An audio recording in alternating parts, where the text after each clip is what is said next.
La construimos con mucho amor.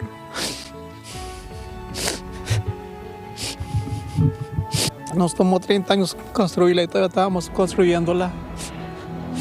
Porque nosotros no somos ricos y es lo que queda de mi casa.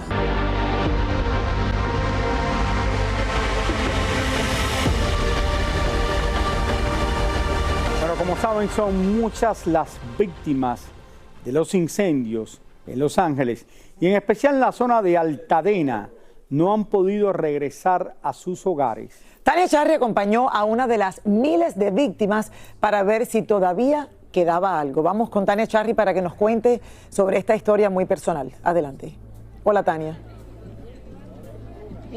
Hola Lili, hola Raúl. Fíjate, antes de pasar a la pieza, yo te quiero contar una cosa. Hay muchísimas personas que perdieron sus casas, que el fuego arrasó con ellas. Pero hay otras que aunque el fuego no arrasó con sus casas, están intactas muchas de ellas, no les permiten entrar a sus residencias. Entonces me estaban diciendo aquí, muchos nos tuvimos que ir a un hotel con nuestros ahorros. Son personas que viven el día a día. Entonces ya se les acabó el dinero para pagar un hotel. Están en shelter, pero en los shelter a veces nada más les permiten estar 2 días porque están full el shelter, por ejemplo, de Pasadena. Esas son las muchas historias que vamos a estar escuchando de ahora en adelante. Don Ramón Franco es una persona que conocí, me conmovió muchísimo su historia. Por eso hice todo lo posible que aunque no permiten todavía pasar, hablamos con las autoridades para que él pudiera ver de primera mano cómo quedó su casa. Señores, esto nos rompe el corazón. Vean la historia. 30 años llevaba viviendo Ramón Franco en esta casa en la Altadena. Así lucía la semana pasada, pero el fuego arrasó con ella y así quedó. Hoy llevamos a don Ramón a ver qué había quedado de sus recuerdos. Nos recibe un letrero que se salvó que dice, mi casa es su casa. Yo siempre le di al ojo a mis familiares, a mis amigos. La construimos con mucho amor.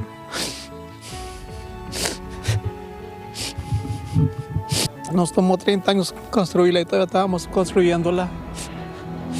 Porque nosotros no somos ricos y es lo que queda de mi casa. ¿En dónde era la entrada principal del...? La entrada era esta de aquí. Aquí tenía la le hicimos esta banqueta nueva, hace apenas 4 años que le hicimos nueva aquí. ¿Qué quedó aquí que usted hubiese añorado poder llevarse algún recuerdo? Todo. Lo que más me puede es que se quemó también la Biblia. Pero como una señal del cielo, vimos la Biblia. ¿Es la Biblia? Sí. Sí, es la Biblia que leíamos casi todas las noches.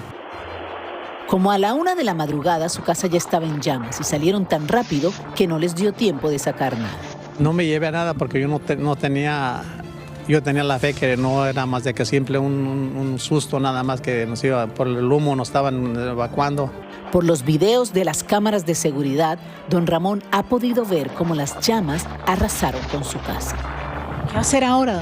A este momento no sé si voy a volver a reconstruir mi casa o piense en vender y comprar en otro lado. Como don Ramón, son muchas las historias de personas que lo perdieron todo. Muchos que aún no han podido ver cómo quedaron sus casas y muchos con la esperanza ya desvanecida de que haya quedado algo. Estas son las historias que nos conmueven y que son de nuestra gente, Raúl, Lili, amables televidentes, gente que no saben qué van a hacer ahora. Fíjate, Rosinelli, me van a permitir que yo quiera entrevistarla. Es una madre soltera. ¿Cuántos hijos tienes? 3 niños. Y tiene un bebé que aquí lo tiene de 2 meses. Así es. Su casa se destruyó. ¿Dónde estás viviendo ahora? Estoy con unas amistades, ellos nos están dando un lugar donde estar por ahora, nos están apoyando con eso, pero honestamente pues no ha llegado otra ayuda para nosotros. Somos la verdad pues una familia de 4, ¿verdad? Entonces, mamá soltera y pues no, honestamente no sabemos qué hacer, cómo vamos a enfrentar el futuro después de esto, porque regresar a trabajar como mamá soltera con mis niños, sin un hogar, sin nada, volver a restablecernos como familia nos está costando la verdad y no hemos encontrado la ayuda que debemos encontrar Y lo digo porque otras personas estamos pasando por lo mismo y es doloroso porque no te están apoyando como tú quieres. Imagínense, en estos momentos su esposo está en México, lo deportaron hace un mes. Son historias que día a día vamos viendo aquí en Los Ángeles, en esta catástrofe que parece no tener fin, Lili, Raúl. Gracias, y eso Tania. es lo triste. Gracias, ¿Qué? Tania, por toda esa información, Raúl. Y como ves al señor que dice, no sé qué voy a hacer, si voy a volver a hacer mi casa acá o si vendo el terreno. Y cuando tú lo escuchas, tú dices, pero ¿a quién le vas a vender tu terreno?